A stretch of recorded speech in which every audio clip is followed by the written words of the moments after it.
can do is design events and publicity and information in a way that I can access them. Now, that's your responsibility. It's not mine. I stopped saying sorry when I couldn't hear people about 10 years ago. I've been brought up, I started to lose my hearing when I was about 13. First thing I was taught in going deaf lessons was that you had to apologise every time you couldn't hear somebody. That automatically puts the onus on me. That makes it my fault for not being able to hear you. It's not. It's just a hereditary condition. It's a freak of nature. It's whatever else you want to call it. But it's not my responsibility. It's not my fault. And I'm not internalising that anymore. So about 10 years ago, much to my mother's horror, I said, I'm not going to say I'm sorry when I can't hear you. I'll say, could you say that again, please? I'll say, I didn't quite catch that.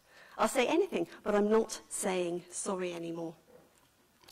Upset a few people, but there you go. The biggest thing that's said to parents of disabled children is, I'm sorry.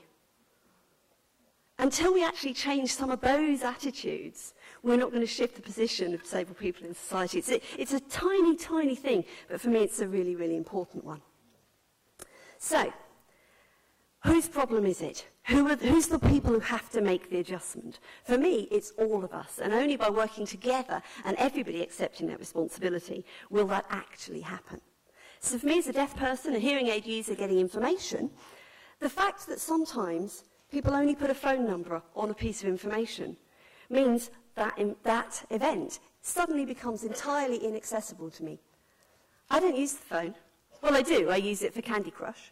I use it for texting. I use it for emails. I don't use the phone as a phone. I haven't used the phone since I was 13. I don't do phone. I try and do Skype.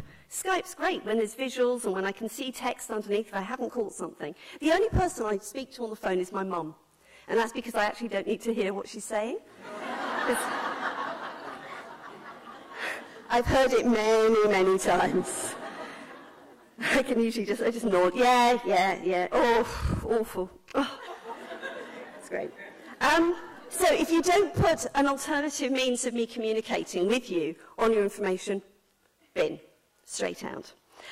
If there's no information about whether something's going to be interpreted or captioned, bin. And it's not just the main event, it's all that stuff around it too. There's going to be a talk, great. Oh, but that's not going to be captioned. There's going to be a workshop, great. But what's going to happen at that workshop? Am I going to be able to have access to those kind of things too? So it's not just about the main event, it's about the peripheral activities as well. Okay, so the other thing that I really look at, the other thing on that list, is it for me?